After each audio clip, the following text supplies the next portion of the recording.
Здравейте отново! В това видео ще разгледаме цялостните насоки за въвеждане на мултисекторния подход в системата на училищното образование.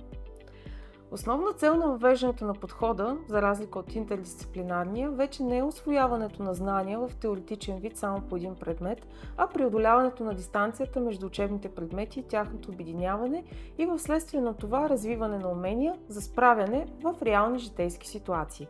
Както споменахме, за разлика от вече познатия интердисциплинарен подход, при който един водещ учебен предмет използва знания от други, за да обясни дадено явление и целта е подобряване на уменията, но отново в рамките само на конкретна дисциплина, мултисекторният подход излиза от рамките на учебните предмети и насочва процеса на учене към неговата гражданска, житейска и социална насоченост, обединявайки всички налични знания от изучаваните в училище учебни дисциплини.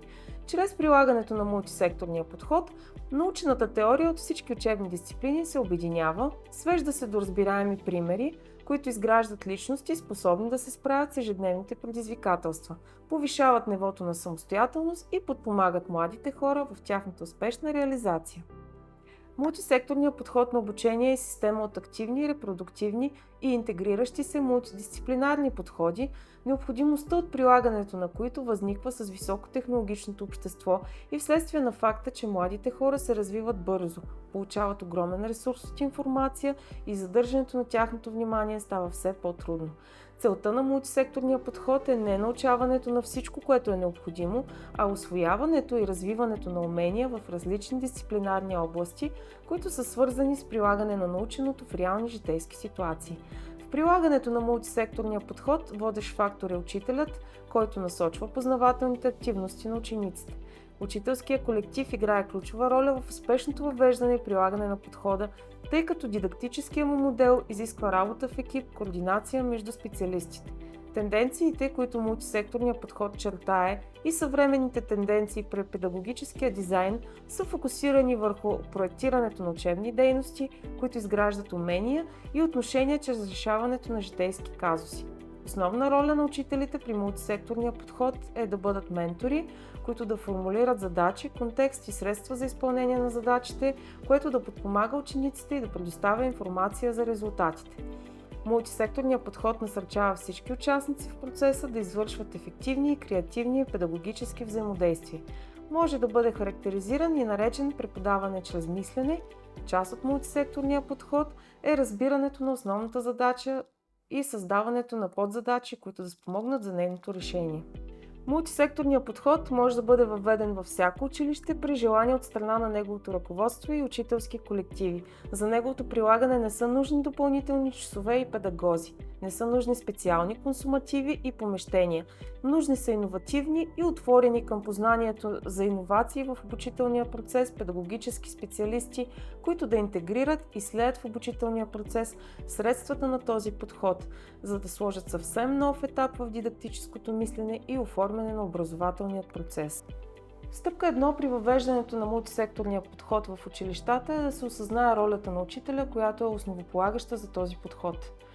Ролята на учителите е от първостепенна важност за реализиране на мултисекторното образование. Наред с други неща, които създават трудности при прилагането на подхода, може да се наблюдава лична съпротива на учителя и учителския колектив, преди всичко поради липсата им на готовност за приложение на такъв тип обучение. Важно е учителите да разберат, че чрез мултисекторния подход печелят по-ясна и по-трайна връзка за знанията и уменията на учениците. Традиционната предметна структура на обучението се основава на отделянето на знанието в отделни науки.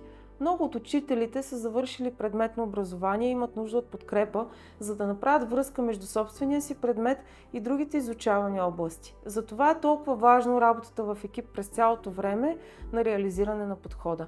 При мултисекторния подход учителят е много повече фасилитатор и насочващ действията на учениците, отколкото основен източник на информация. Той развива уменията си да планира съвместно уроците си с другите колеги, целенасочено развива умения за справяне с житейски ситуации, изгражда увереност от децата, че те могат да се справят, ползвайки цялото познание и умение, получено по време на изучаването на всички предмети.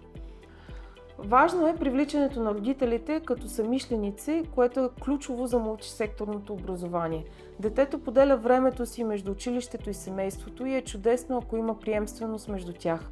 Споделянето на глобалните теми, по които децата работят с тяхните семейства, спомага да бъде продължено развитието на ключовите умения и у дома, освен в училищна среда.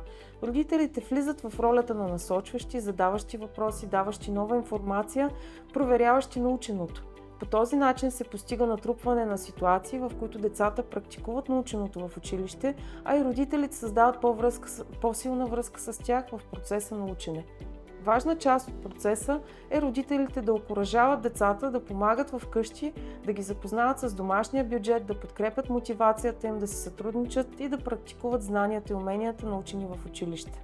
Останете с нас, за да разберете каква методология за оценка е разработил нашия екип, за да подпомогне педагогическите специалисти при измерване на резултатите от въвеждането на мултисекторния подход.